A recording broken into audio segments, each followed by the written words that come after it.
Báilalo, gózalo, como lo canto y lo siento yo. Welcome, everybody. My name is Lisette Nieves, president of the Fund for the City of New York, and excited to be here hosting the podcast, The Junction.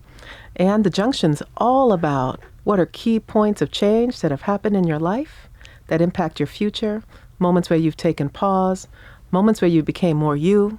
So I'm excited. Our first guest, a dear friend, a great colleague, someone I admire and respect, Dr. Tony Marx, president of the New York Public Library System.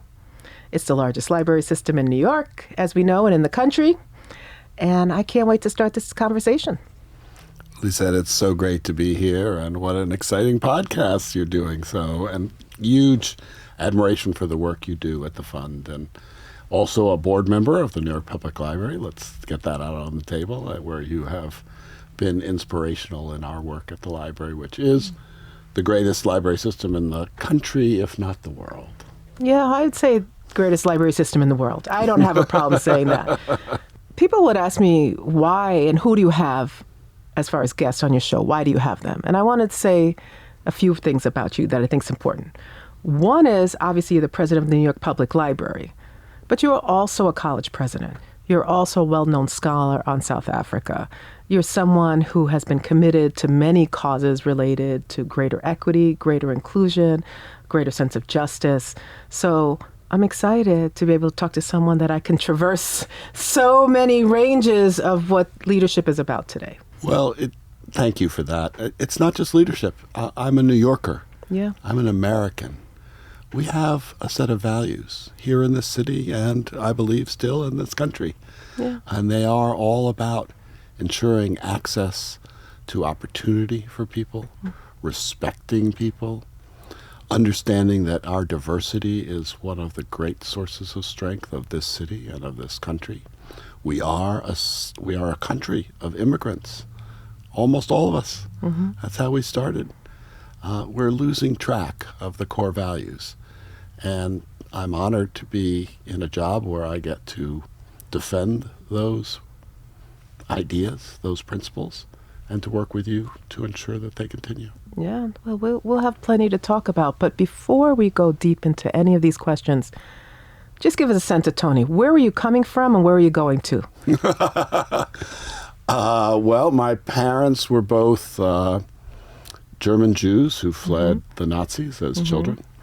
My father never went to college, worked hard, as did my mother. She was a physical therapist for kids with cerebral palsy, so learned empathy from her because that's hard work. Grew up in New York City, Washington Heights, Inwood, went to public school, including Bronx Science, so had some great opportunities. Core New Yorker. Got lucky then with college, started at Wesleyan in Connecticut. In terms of pivotal life experiences, that was one because they taught me how to think. Bronx Science did great, but I'm not sure learning to think was sort of at the top of the list. I did learn how to do exams there. A great liberal arts college where the faculty really sort of focuses in on your writing and your thinking was transformative for me. The other thing that happened when I got to college, and I ended up, for other reasons, switching and finishing at Yale, amazing combination of the two. South Africa was the big topic on campus when I was in college. The Soweto uprising had happened the year before I arrived. The students were taking over campuses and college presidents' offices. Columbia was everybody in the news was aflame. Everywhere. Yes. And I knew nothing about this place. I'd literally never been there, had no connection to it. And I suppose I was looking for a cause, like 18-year-olds will do, and got into it very rapidly. Wesleyan was very open to student activism, so I found myself as a sophomore, as a 19-year-old, chairing the trustee committee on divestment, so a committee of the board. Wow. And we actually, Wesleyan divested as a result of that work that year. And then I was hooked. Stayed on that topic when I got to Yale, less as an activist, more sort of learning After college, I worked for a couple of years in Philadelphia on university with the university president at Penn. I was interested in universities. They were my first experience of sort of the bigger world outside of the world I had grown up in Inwood. And university presidents seemed like the biggest deal in that world. And so I was sort of curious about that. And I was lucky. I got the president of Penn to take me on as his intern, and worked very closely with him. Sheldon Hackney, amazing man, and amazing teacher to me. I've had a life of people who have poured into you, taken me on in ways that were inexplicable, but life-changing for me. And I did that for a couple of years, and then I thought, this South Africa thing, it's still in my head. And it was still very much in the news, obviously, as the country was suffering under apartheid, the vast majority of That's people right. with no rights, in some ways similar to the American South, before civil rights. Mirrored very much the Jim Crow experiences, Right, no right. question. But in some ways even worse, Yes, right? absolutely. I mean, they were the majority, and they had That's right. no rights at all. And so I thought to myself, you're 23, 24.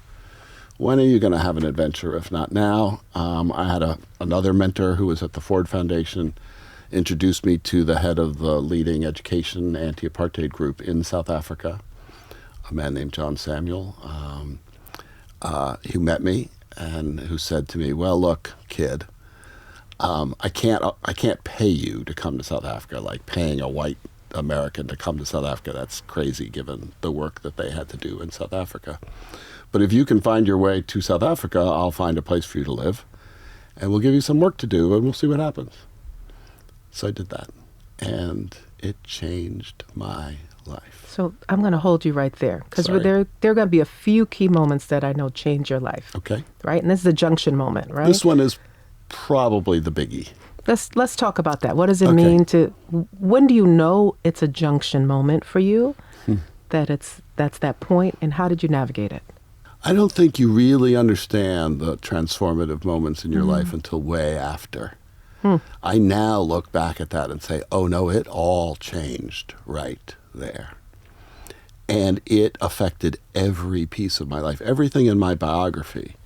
Now I can point back to and say it comes from that time in South Africa. I was 23, 24, and I dove in. And, I would end up, I lived there on and off for 2.5, 3 years, in what would become the middle of a civil war in the country. This was the 1980s. That's right. Long State before of emergency, the elections. Right. It was the fight to see whether apartheid would give way. And it wasn't clear that it was going to. And, the people I worked with, they were ready to give their lives, and some of them did, for this cause. And I was in the middle of it. I was like the only American or white American I saw. And part of it, I will confess, was the vigor of youth, the sort of like the things I should have been scared to death of. I just like, I'm in it, right? I'm doing it, right? And it was super exciting, right? I know that sounds sort of weird because it was poignant and terrible, and people's lives were at risk. And I had some security because I was an American. I was white. I'm not going to deny that. But that sense of sort of living fully, in a political way, right? Oh, I get that. The Right? sense of purpose is... Purpose, and I was so in it. You talk about it being this incredible inflection point in your life, why it matters, right? I think this anchoring or solidifying a moral compass. When I got there, originally, before I started the dissertation and interviewing people, I spent a year working with this education group, which was amazing. So I wasn't just taking, I was giving. And my boss, Mr. Samuel, said, we'd love you to do some tutoring. We'd love you to help us with this or that. We're all busy doing all that. We have this idea, but none of us have any time, and it probably won't work, so I don't want to waste any of my paid staff's time. He handed me a file with like 2 pieces of paper in it, and he said, here's the idea. The great white liberal English universities are all saying they'd love to take more black students. Maybe yes, maybe no. I certainly wasn't so convinced once I got to know them. But they can't find any who are qualified because apartheid has made sure through 12 years of terrible education that nobody black in South Africa was qualified for the greatest universities. He said, we'd like to challenge this. So here's what we'd like to do. We'd like to start a one-year residential college and select really promising students, give them the equivalent of what an Amherst or a Wesleyan would give them for just a year. I didn't know this about you, Tony. I have to say that. Here's the interesting part. The biggest international certifier of foreign credit is Indiana University, or was at the time. So we're going to do the coursework through Indiana so that the universities can't challenge the quality of what we're giving, even though we will give the coursework with professors in residence in campuses that we will build if you can put this together. It was an amazing idea. It was not my idea. And I spent that year talking to everyone. It was an amazing excuse to talk to everyone. Fundraising, eventually finding staff, finding a place. Archbishop Tutu became the chair of the board. Mr. Mandela secreted out a letter from Robben Island saying, I will be the honorary chair. It was wild. It was wild. And it worked. Over the course of the next 10 years, this college called Kanya, campus in Cape Town, campus in Johannesburg, with amazing African staff, right? I was brilliant gone. Scholars, yes. Those 1,000 students went on to those universities and to amazing careers. And it taught me that 1 year of quality education can undo the gravest damage that a lifetime before that of purposefully bad education can do. That taught me something about the power of the human mind to repair and to achieve even under the worst of circumstances. And I would say that was the life-changing lesson of that first year in South Africa, because everything else I have done was based on that revelation for me. It's an interesting thought, because I think about these transition programs. So it's making the invisible visible, right? So some of it is the absolute transformation of maybe the competency, but some of it really... And the appreciation, the respect, the possibility. Right. Some of it is really just putting on spectacles to see talent that's out there that folks would not have seen before, right? So it's this combination. Didn't want to see, chose not to see. But Tony, when we think about how that 1 year was so transformative, you reproduced that in some ways when you were the president of Amherst, right? So when I got to Amherst College, a job for which I was highly not qualified. I'd never been a chair, a dean, a provost, didn't go to Amherst. I'd been rejected by Amherst. Suddenly I was the president, my first sort of administrative job after being a professor for 13 years. And thinking about these issues as a professor, but not responsible or active. Not a seasoned administrator. We could say that. I had a lot but to an learn. Intellectual in the space, yes. And, I found myself at the whitest, richest college I'd ever seen. I mean, Amherst was the number one ranked college in America. It had, $2 billion in the bank at the time, which was an extraordinary sum. And neighboring Holyoke. Right. Right? No, Yes, really? No, indeed, it's important, because that's how I know Amherst as a Puerto Rican. Right. Holyoke, right? And Amherst was always a great place, but it was not diverse in a serious way, or accessible in a way to the broader population. I dug in. I found the founding charter of the college, which said we're founded to train the indigent. I was like, oh, I could work with this. I'm not a revolutionary. I'm a conservative. Let's bring us back to the roots here. And we certainly had the resources, and we had a board that was very committed to not just sitting on the lead as the number one college, but seeing what more we could do, right? That would inspire them as philanthropists and as trustees and as alums. We ended up tripling low-income enrollment, and at a time when nobody else in our peer group was doing that. I mean, we said, let's use this for community college kids. There are 1 million of them in America. And you were doing this 20 years before people were talking about it. If we go looking for them, we'll be the only ones. We'll get the amazing kids. I got some pushback on that, like community college. We're Amherst College. What are you talking about? That's what we used our transfer spots for, or most of them. We got the most incredible students. Love that.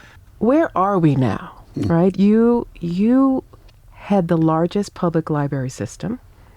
We are looking at book bans. You've taken a few fearless movements that then other libraries have done after. I want to acknowledge kind of, that wonderful movement of banning overdue fines. I want you to talk about how, as an institution, the library is this kind of arbiter of equity in some ways. Mm-hmm. And how have you managed this resistance and pushback on that? These are fundamental values. It's not about the politics of the day. Mm-hmm. It's not about some ideological argument. It's about, what do we stand for? What does America stand for? We don't stand for book banning. We believe in everyone's capacity and right to choose what they want to learn about and to make judgments for themselves. So our job is to ensure you have that right by every book being available. If books are banned, we're going to unban them, even electronically, even elsewhere in the country. Or another thing we did, you've been so important in this, Lisette. We're in every neighborhood. We're the most visited institution in every neighborhood. We're free, we're respected. But for 100 years or more, we were relatively passive. Come in, do what you want. It was great, and still is great, essential. There's no place else in the South Bronx or wherever like that. But we said, if we have the trust of the people, how else can we use that trust to help serve the people more? So we've transformed what our branches mean from the passive essential spaces in every neighborhood to also now proactive education centers. We've created close to 2 million education spots in our branches annually, from preschool to after school, to homework help, to college guidance. Not a lot of advising going on in the public. Largest English language We are training. the largest English language training. We are committed to the immigrant community. We're the place where everyone comes first. No questions, no papers, no nothing. That's right. All of that is getting a little trickier. Not just a little, getting trickier for people. People are being intimidated. People are scared. We're also the largest free computer skills training. We're going to become the largest AI training, because this is what the people need to meet their capacities, to fulfill their capacities, to go beyond what they've dreamed of. We're in the dream fulfillment business based on learning, right? We're not in everything. We don't feed people even though they're hungry. But we feed their minds, right? Yeah, and I think you're also in the survival and safety business, right? I mean, I say that. People come into the branches for heating and air conditioning. Absolutely. Because they can't afford them, or Wi-Fi. Or Wi-Fi. There are like a million New Yorkers, maybe 1.5 million, who don't have broadband at home. There you go. They come to the library, and now we're figuring out how to beam broadband from the libraries into the neighborhoods to create free broadband for anyone, which should be a right for anyone, right? And makes it accessible. This isn't out of our wheelhouse. Only if you have digital access can you get full access to what we provide. So much of our books, so much of our programs are now online. If you don't have broadband, you can't use the library fully. So we have to get at that. We should do what we can and what we have to. And in these circumstances, that's getting harder because of book bans, because of ICE agents patrolling outside our branches. They haven't come in yet. I was going to ask you, have they come in? That day may happen. Okay. I talked to our patrons. Some of them are intimidated, understandably, right? They're being brave in continuing to come and get what they need. So we have to provide that for them. That's our responsibility. We don't get almost any federal funding. Our funding, 60% is from the city. We've had our hard moments with the city, but we have always gotten what we needed or even increases. We get wonderful funding from the state of New York. We depend upon the kindness of friends and strangers. Absolutely. Our donors, our trustees. My mother, before she passed, was giving $40 a month, or $40 a year, sorry, Thanks, not a month. Mom. That's right. That's good. But and the citizens do that, and that's amazing, right? We have to use those resources to meet what the public needs. And I love the fact that we don't choose who gets. It's not a selective college. It's everyone. It's everyone in the poorest neighborhoods. It's everyone of every race. Oh, no, It's the Nobel laureates. Oh, yes. It's the illiterate. It's everyone. That's amazing. Nobody else does that. Outside, Tony as a person, how are you navigating this moment? Are you experiencing a personal juncture right now, and how are you? Yeah. How are you? Sure. Moving. I think we all are. I mean, we're all living through it, right? When this latest phase started, I was a complete news junkie, nonstop. In the Trump administration, and it was not. I felt bizarrely responsible for everything sort of scary that I was like, because I've been an administrator for so long, I sort of feel responsible for things. It's a little wacky. It was not doing good things to me, right? It did not make me feel good. And I took a break and I said, okay, need to rethink. I can't ignore what's going on. I can't be oblivious to it. I'm just not built that way, and I don't think that's responsible. But I can't be ingesting it nonstop in a way that makes me feel, like, oh my God, combust, right? Right, I'm gonna blow up. So I've learned to measure it better. I still read the news. I'm still amazed and horrified by things I read. One of the things that connects my past to this moment, I was a scholar of anti-apartheid, of the resistance to dictatorship. I studied Latin American dictatorships to understand why democracy ended.